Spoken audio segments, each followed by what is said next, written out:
अंत नहीं है लोभ का। एक बार एक नाई कहीं जा रहा था। जाते जाते एक जगह एक पेड़ के नीचे अचानक उसे सुनाई दिया, कोई मानो कह रहा है, 7 घड़ा धन लेगा।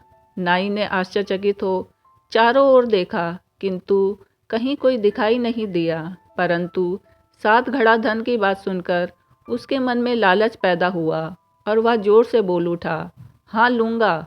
त्यों ही उसे फिर से वही आवाज़ सुनाई दी, अच्छा तेरे घर पे रख आया हूँ, जा ले ले। नाई ने घर आकर देखा, सचमुच ही 7 घड़े रखे हुए हैं। उसने सब घड़ों को खोलकर अच्छी तरह से देखा तो उसे दिखाई दिया कि 6 घड़े तो सोने की मोहरों से भरे हैं, पर 7वां घड़ा कुछ खाली है।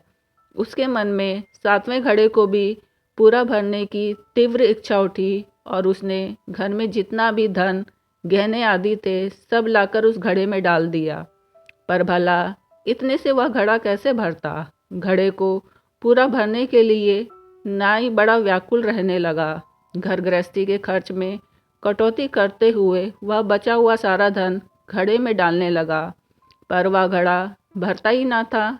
अंत में उसने राजा से प्रार्थना की कि उसे जो वेतन मिलता है उससे उसका गुजारा नहीं हो पाता, दया करके वेतन बढ़ा दिया जाए।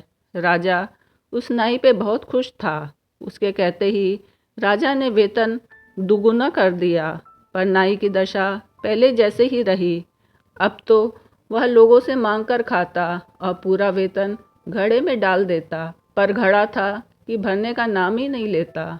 दिनों दिन नाई की हालत को बिगड़ते देख एक दिन राजा ने पूछा, क्यों रे, तुझे जब कम वेतन मिलता था तब तो तेरी गुजर बसर अच्छी तरह से हो जाती थी, और अब दुगुना वेतन पाकर भी तेरी ऐसी दशा क्यों है?